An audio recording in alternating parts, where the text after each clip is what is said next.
নমস্কাৰ দৰ্শক সকল LibreOffice Impressত স্লাইড ক্ৰিয়েশ্যন সম্পৰ্কীয় স্পোকেন টিউটৰিয়েললৈ আদৰণি জনাইছো এই টিউটৰিয়েলত আমি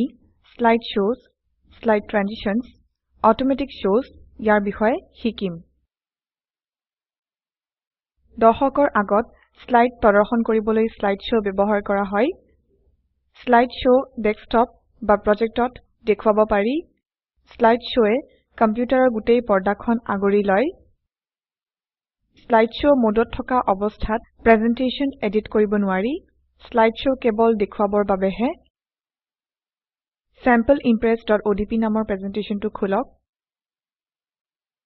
প্ৰেজেন্টেচনটো স্লাইড show হিচাপে চোৱা যাওক মেইন মেনুৰ পৰা স্লাইড showত ক্লিক কৰক আৰু তাৰ পিছত স্লাইড showত ক্লিক কৰক ইয়াৰ পৰিৱৰ্তে স্লাইড show আৰম্ভ কৰিবলৈ F5 ফাংচন কিও ব্যৱহাৰ কৰিব পাৰে প্ৰেজেন্টেচনটো স্লাইড show হিচাপে প্ৰদৰ্শিত হৈছে আপোনাৰ কিবৰ্ডৰ এৰো বাটন ব্যৱহাৰ কৰি এখন স্লাইডৰ পৰা আন এখন স্লাইডলৈ যাব পাৰে ইয়াৰ বিকল্প হিচাপে মাউসত ৰাইট ক্লিক কৰি কনটেক্সট মেনুৰ পৰা নেক্সট নিৰ্বাচন কৰক ইয়ে আপোনাক পিছৰ স্লাইডখনলৈ লৈ যাব স্লাইড show বন্ধ কৰিবলৈ মাউসত ৰাইট ক্লিক কৰক আৰু কনটেক্সট মেনুত এণ্ড show নিৰ্বাচন কৰক এস্কেপ বাটন ক্লিক কৰিও স্লাইড show বন্ধ কৰিব পাৰি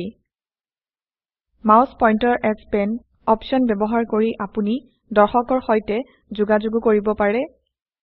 এই অপশনটো সক্ৰিয় কৰি ই কেনেকৈ কাম কৰে চোৱা যাওক মেইন মেনুৰ পৰা স্লাইড show আৰু তাৰ পিছত স্লাইড show সেটিংত ক্লিক কৰক স্লাইড show ডায়লগ বক্সটো ওলাই আহে অপশনছৰ অধীনত থকা মাউস পইন্টাৰ ভিজিবল আৰু মাউস পইন্টাৰ এজ পেন বক্সত চেক দিয়ক ডায়লগ বক্সটো বন্ধ কৰিবলৈ OKত ক্লিক কৰক মেইন মেনুৰ পৰা আকৌ স্লাইড show আৰু তাৰ পিছত স্লাইড showত ক্লিক কৰক লক্ষ্য কৰক যে কাৰ্সাৰডাল এতিয়া এটা পেনেললৈ পৰিৱৰ্তিত হৈ গৈছে এই অপচনে স্লাইড show মোডত থকা অৱস্থাত প্ৰেজেন্টেচনটোত লিখিবলৈ বা আঁকিবলৈ সুবিধা দিয়ে লেফ্ট মাউস বাটনত ক্লিক কৰি পেনটোৰ সহায়ত আঁকিব পাৰি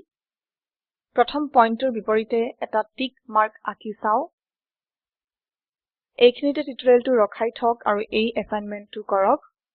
এখন ইমপ্ৰেছ স্লাইডত এটা সৰু ডায়াগ্ৰাম আঁকিবলৈ স্কেচ পেন ব্যৱহাৰ কৰক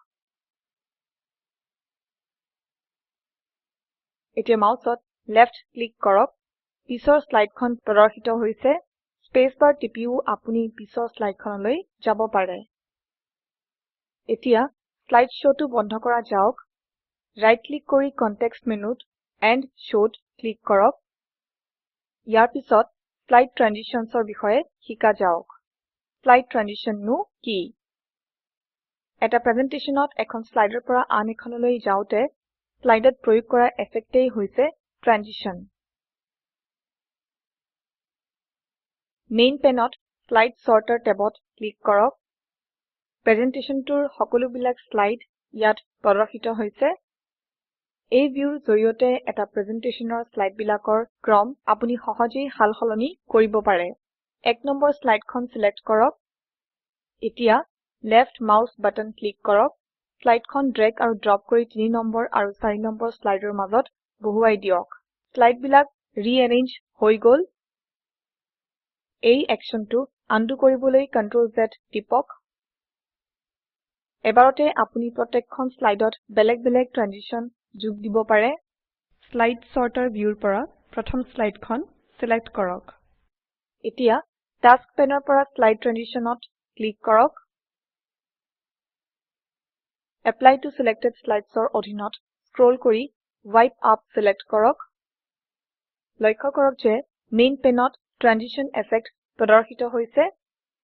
স্পীড ড্ৰপ ডাউন মেনুৰ পৰা নিৰ্দিষ্ট অপচন বাছনি কৰি আপুনি ট্ৰানজিশন স্পীড নিয়ন্ত্ৰণ কৰিব পাৰে মডিফাই ট্ৰানজিশনৰ অধীনত থকা স্পীড ড্ৰপ ডাউন বক্সত ক্লিক কৰক এতিয়া মিডিয়ামত ক্লিক কৰক এতিয়া ট্ৰানজিশনৰ বাবে সাউন্ড সজোৱা যাওক মডিফাই ট্ৰানজিশনৰ অধীনত থকা সাউন্ড ড্ৰপ ডাউন বক্সত ক্লিক কৰক বিন বাছনি কৰক একেদৰে দ্বিতীয়খন স্লাইড সিলেক্ট কৰক টাস্ক পেনত স্লাইড ট্ৰানজিশনত ক্লিক কৰক Apply to selected slides or অধীনত থকা wheel clockwise 4 spokes বাছনি কৰক এতিয়া speed drop down boxত ক্লিক কৰক medium select কৰক ইয়াৰ পিছত sound drop down boxত ক্লিক কৰক applause বাছনি কৰক এতিয়া আমি তৈয়াৰ কৰা ট্ৰানজিশন ইফেক্ট চোৱা যাওক প্লেট ক্লিক কৰক স্লাইড ট্ৰানজিশন কেনেকৈ এনিমেট কৰা যায় আৰু সাউন্ড ইফেক্ট যোগ দিয়া যায় সেই বিষয়ে এতিয়া আমি শিকিলো এতিয়া শিকা যাওক নিজে নিজে গৈ থকা এটা প্ৰেজেন্টেশন কেনেকৈ তৈয়াৰ কৰিব পাৰি টাস্ক পেনৰ পৰা স্লাইড ট্ৰানজিশনত ক্লিক কৰক ট্ৰানজিশন টাইপত চেকাৰ বোৰ্ড ডাউন সিলেক্ট কৰক স্পীড ড্ৰপ ডাউনৰ পৰা মিডিয়াম সিলেক্ট কৰক সাউন্ড ড্ৰপ ডাউনৰ পৰা গং সিলেক্ট কৰক লুপ আনটিল নেক্সট সাউন্ডত চেক দিয়ক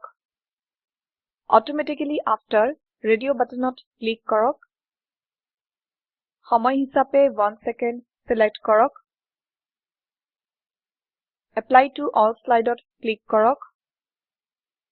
মন কৰিব যে এপ্লাই টু অল স্লাইডছ বাটনত ক্লিক কৰিলে একেটা ট্ৰানজিশন সকলোবোৰ স্লাইডতে প্ৰয়োগ হ'ব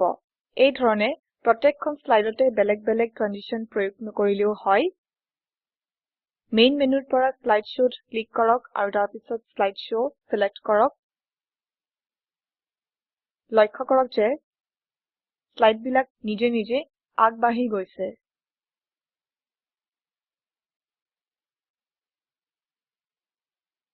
প্ৰেজেন্টেশনটো বন্ধ কৰিবলৈ এস্কেপ কি টিপক এতিয়া শিকা যাওক বেলেগ বেলেগ সময়ৰ বাবে প্ৰদৰ্শিত হোৱা স্লাইডেৰে নিজে নিজে আগবাঢ়ি যোৱা প্ৰেজেন্টেশন কেনেকৈ তৈয়াৰ কৰিব পাৰি যেতিয়া এটা প্ৰেজেন্টেশনৰ কিছুমান স্লাইড দীঘলীয়া সময়ৰ বাবে অধিক জটিল হয় তেতিয়া এইটো উপযোগী হৈ পৰে মেইন পেনৰ পৰা প্ৰথমে স্লাইড সৰ্টাৰ টেবত ক্লিক কৰক দ্বিতীয়খন স্লাইড সিলেক্ট কৰক টাস্ক পেনলৈ যাওক স্লাইড ট্ৰানজিশনৰ অধীনত থকা এডভান্স স্লাইড অপশনলৈ যাওক অটোমেটিক্যালি আফটাৰ ফিল্ডত সময় হিচাপে 2 সেকেন্ডছ ভৰাওক মেইন পেনৰ পৰা তৃতীয়খন স্লাইড সিলেক্ট কৰক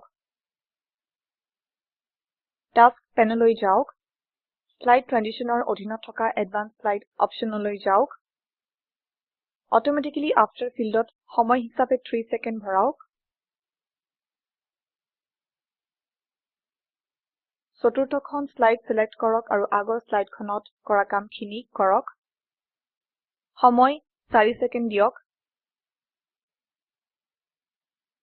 মেইন মেনুৰ পৰা স্লাইড শোত ক্লিক কৰক আৰু তাৰ পিছত স্লাইড শোত ক্লিক কৰক লক্ষ্য কৰক যে প্ৰত্যেকখন স্লাইড বেলেগ বেলেগ দৈৰ্ঘ্যৰ সময়ৰ বাবে প্ৰদৰ্শিত হৈছে এস্কেপ কি টিপি প্ৰেজেন্টেশনটো বন্ধ কৰক এইখিনিতে এই টিউটৰিয়েলৰ অন্ত পৰিছে এই টিউটৰিয়েলত আমি স্লাইড শো স্লাইড ট্ৰানজিশন অটোমেটিক শোৰ বিষয়ে শিকিলো আপোনাৰ বাবে এটা এসাইনমেন্ট এটা নতুন প্ৰেজেন্টেশন তৈয়াৰ কৰক এটা ক্লকৱাইজ হুইল যোগ দিয়ক দ্বিতীয় আৰু তৃতীয়খন স্লাইডত 2 স্পোক ট্ৰানজিশন যোগ দি গং সাউন্ড যোগ দিয়ক এটা অটোমেটিক স্লাইড শো তৈয়াৰ কৰক স্পোকেন টিউটৰিয়েল প্ৰকল্পৰ বিষয়ে অধিক জানিবলৈ এই লিংকত থকা ভিডিঅটো চাওক ইয়াত স্পোকেন টিউটৰিয়েল প্ৰকল্পৰ সাৰাংশ আছে যদি আপোনাৰ বেণ্ডৱিডথ ভাল নহয় তেনেহলে ইয়াক ডাউনলোড কৰিও চাব পাৰে স্পোকেন টিউটৰিয়েল প্ৰজেক্টৰ দলটিয়ে স্পোকেন টিউটৰিয়েল ব্যৱহাৰ কৰি কৰ্মশালা আদি অনুষ্ঠিত কৰে এটা অনলাইন পৰীক্ষাত উত্তীৰ্ণ হোৱা সকলক প্ৰমাণপত্ৰ প্ৰদান কৰে